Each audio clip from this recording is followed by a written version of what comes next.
Number 1, the Men's Royal Rumble match. Wow, there was nothing on this show, as good as the other 3 matches were, there was nothing on the show that I think got more emotion out of me, especially being there in person, than this match. I mean, just look at that right there. CM Punk, John Cena, and Roman Reigns. Their standoff, huge reaction. The fact that you had CM Punk, John Cena, and Seth Rollins all coming out one after the other. Man, huge popping reaction. Joe Hendry had a huge ovation. The IShowSpeed moment, tremendous. Like I said, that guy gets a lot of respect from me to not be a pro wrestler and get in there doing an impressive backflip, because I know he is pretty athletic in those ways. But man, the spear he took from Braun Breaker, the fallaway slam onto the announce table that he took from Otis, and how he lost a good chunk of his skin on his leg. Man, he's a game. He was all game and really went out of his way to help make the WWE superstars look impressive on their product, the WWE show, as they will be the ones that will be there the following night. So I can't help but have respect for that. And man, there was so many good stuff. Jey Uso coming out to a huge pop, seeing him in LA Knight going back and forth. Yeah, yeet, yeah, yeet, yeah, yeet was great. Fantastic. Just the surrealness of someone who's gone to WWE events when it was all about let's go Cena sucks, let's go Cena sucks, to now everybody's just cheering for Cena and singing his music. Great stuff.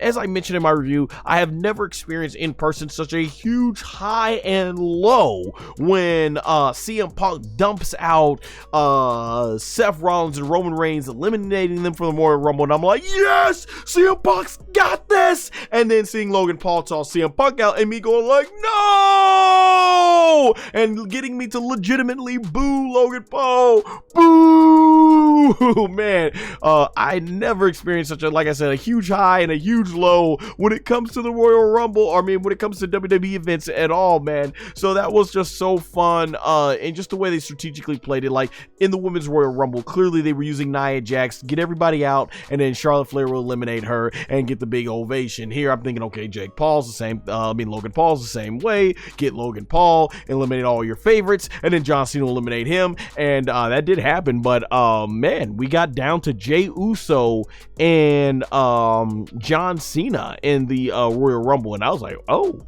there's a chance they might do it. And when John Cena got him up for the AA, and you had Jey Uso get behind him and push him, I guess I was the first one to react in my section. I was like, yeah, woo, and I was like, just me, Oos, day one is just me, Oos, doing the whole yeeting and stuff like that, man. That was fantastically fun, and there was so much love and just respect for Jey Uso. Like Big E said during the post show, which we actually passed by on our way out of the stadium, it is so hard in WWE to break away as a tag team wrestler, and when you're able to do that as successfully as Jey Uso done, that's impressive. And there was a lot of hate online, people thinking Jey Uso's not ready, he's not a main eventer, he's just an entrance. But I want to give a shout out to my boy SMP 2390. He still might be in the chat. I think he put it best. He was telling us on the ride home as we were coming back from Indianapolis to the Chicago area. He was saying that when it comes to music, it only takes sometimes the most simplest of notes to create a great music masterpiece. Jey Uso, yeah, he doesn't have the most versatile move set, but you know what? The little that he does, great entrance, great catchphrase, great charisma in terms of when he speaks and how he dresses. It's enough to make a connection with that audience, and it has been enough for the last 2 years. I was there in SummerSlam 2023 when he first started doing the whole yeeting thing, and fans were behind him. 2 years later, they're even more behind him than they have been before. As I was saying, they're more behind him than they ever have been before, and so I think it's fantastic that Jey Uso has been able to stay that over, and it means a lot there to see it too. And it's, as I mentioned, if you watch 20 Teens WWE, you know how often there were women and men getting over and clicking all metrics of business, and WWE just would not push them, whether it be just because Vince McMahon didn't want to push them. You know, we've seen that. But here Triple H sees that, okay, Jey Uso is over, and we're gonna go ahead and push him. Do I think putting him in a losing effort, losing it's clean as a whistle with Gunther was a good decision? I think if you're trying to make that match mean more, you just have him go at it at WrestleMania and do that match, but they didn't. Overall, though, still, this was a fun men's Royal Rumble match. Like I said, so many good stuff. Jacob fought 2. Braun Breaker all had great showings. Braun Breaker getting the spear on Roman Reigns was also great, and Roman eliminated him in the same style that Batista eliminated him in the 2014 Royal Rumble. Doing it again here in 2025.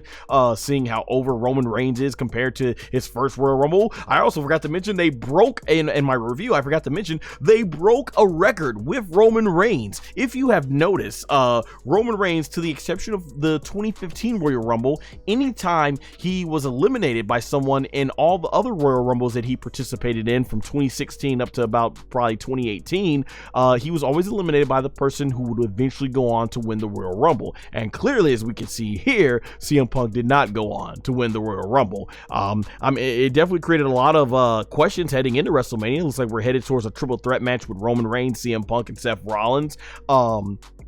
And everything with the way they ended that. So yeah, like I said, there's just so many great moments in this Royal Rumble. I didn't expect Jacob Fatu to get eliminated by Braun Strowman.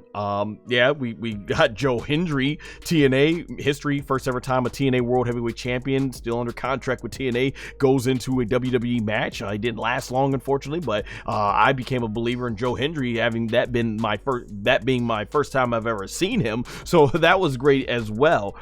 So overall, man, the men's Royal Rumble match was just really fantastic.